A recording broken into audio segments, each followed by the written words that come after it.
we know during this time of year, sometimes you got to trim the bush a little bit. Sometimes you got to be careful with the short and curlies. Well, ladies and gentlemen, let me tell you about my friends at Manscaped. Because you know they are the leaders in below the waistline grooming. Deke, you're aware of that, right? Yeah. You know they keep the grass low so the tree can show a little bit more. We with you on all that. And that's what we appreciate them. But that Lawnmower 4.0 in particular is the one that always stands out to me. You know, that one with the light on it. Turns on and off. Because some of these got lights that they don't turn on and off. That's not acceptable. You got to have options. Daytime, nighttime, primetime game. You know what I'm saying? Daytime game. But that's what the Lawnmower 4.0 brings to the table, along with a plethora of other healthcare options. Man, you're talking the shampoo, the body wash. Did you want to talk about the body wash? You want to talk about that? Yeah. I've been using it ever since Manscaped sent over the care package. The body wash, the shampoo. Got me smelling good, feeling fresh. I personally, you come in here daily, I'm like, yo, Deke, you smell really nice, bro. Thanks. I wanted to hug you the other day. I just didn't want to make it awkward. But that's what you bring to the table, man. That's what Manscaped brings to the table, the body spray, too. Absolutely, man. Absolutely. So, with that being said, we also know that when we talk about anybody up here, we got to have something for you. And that's a promo code. It's MOATS. You use that, you'll get your 20% off of your purchase at manscaped.com, along with free shipping worldwide. So, Deke, to me, this sounds like a no-brainer. It sounds like one of those things like, don't waste your time. A win-win. Yeah. They're doing for you. You're going to do for you. And you're also going to do for others. But either way, man, definitely use that promo code. And your dangly twins will appreciate you. The guy that needs to hurry up. Derek Watt. Right. Dude. What are you saying? What are you hearing? Well, this is the situation. I mean, is it Connor Heyward or something else? No, what Connor Heyward has been able to do thus far, to me, I think it's put Derek Watt on that hot seat. Man, when you talk about both of these dudes, very similar in terms of what you would want offensively, right? H-back, full-back, run some routes, movement guy, right? You can line him up front, can line him to the play side, can line him up on the backside and have him be the second guy, the pull-around guy, some of these blocking elements. Well, based on what we saw in that game Saturday, Connor has shown that he could do that, and in some cases do it at a higher level or just a more athletic level. Now, I don't want to completely say that he could do it at a better level because the competition does matter. Derek has done these things in stadium, but it wasn't as robust as what we saw from Connor Heyward in terms of some of the pass catching in stadium.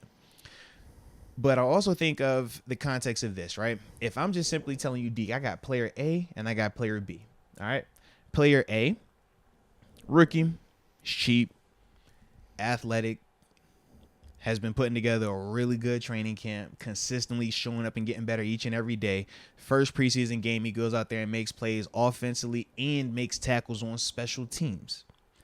Oh, and he also happens to have a brother that's an all-pro, multiple-time team captain, one of the faces of this organization, right?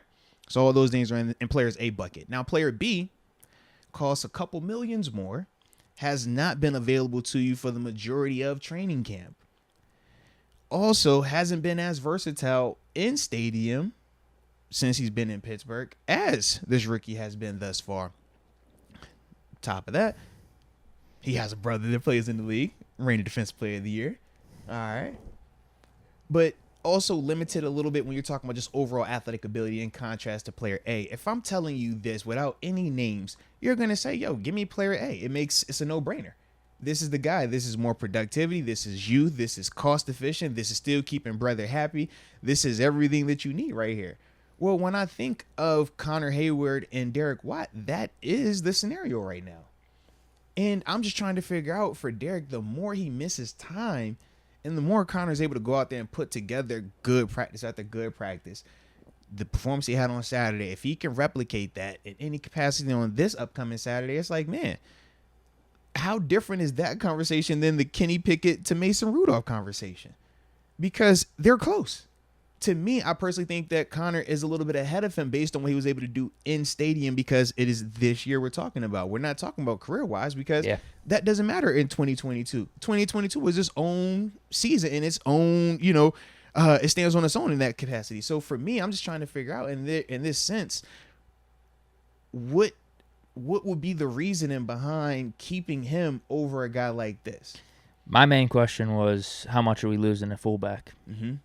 Because Connor Heyward, not as much as the fullback type of player, and not as physical, not as built as Derek Watt. Yeah. We don't use Derek Watt anyway. I would agree. So yeah, we're missing out on Derek Watt potentially playing a snap or two if you want to take his average throughout the whole season. So that's. But do you think we could put Connor Heyward in there and not lose much? Maybe it's a little bit of a downgrade, but I think. But it might be an uptick with his versatility. Absolutely. Yeah. So that's the part for me where I'm like, dude, and one is getting paid multiple millions, one is gonna be paid, nice $100,000. So it's like when you're comparing the difference of those two in that context, if one's brother wasn't TJ Watt, we're not having a real conversation about this. But in this instance, the reason why I also brought up Connor's brother being Cam is because that ace in the hole that Derek usually has when we're talking position battles of, well, hey, man, we would joke about it, but it's like, no, man, in all seriousness, we do know you got a relationship. Like, your brother is important here.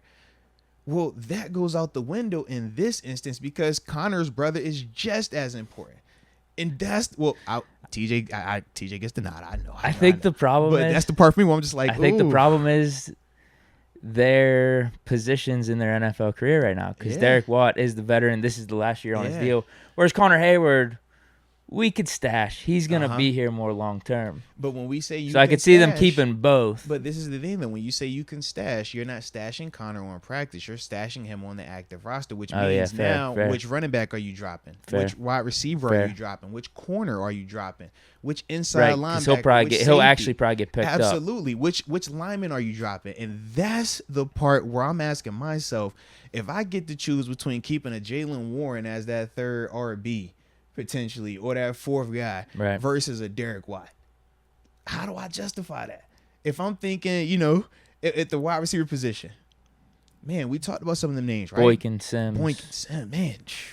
It would have been Miller if he wasn't getting hurt. So it's like, let one of them leave to keep Derek. That's the part where I'm just like, if you're Derek, and I'm sure Derek feels this urgency because he's not a rookie. He understands the business of the NFL. But this is one of those things where I'm sure he's feeling like, I need to hurry up and get back out there. I would love it, though, if he just owned it. Oh, Lord. Took his time.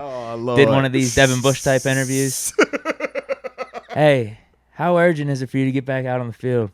I'm TJ's brother. I'm good. I'm going to be in the league anyways. It don't matter. Yeah. So we just. I'm just gonna hop over to the Cardinals.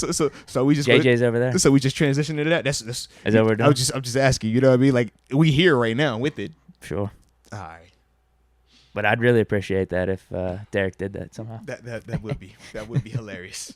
But yeah, that's my only thing though in terms of Connor and Derek right there, man. And like I said, I've been thinking about that earlier today. I was talking about it on the radio I was doing earlier and stuff like that. But yeah, dude. You can't keep missing time. Benny Snell returning today, I thought was a great thing for Benny, because Jalen Warren and Anthony McFarland, they were closing that gap. Mm-hmm.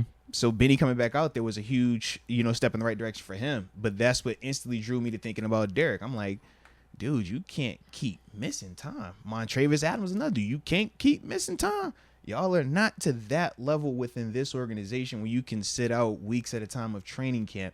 And I understand some injuries are significant like that and you can't push through it. And if that's the case, I mean, it just sucks. But the reality of it is you're still missing that time. So hopefully, it works out for them dudes, man.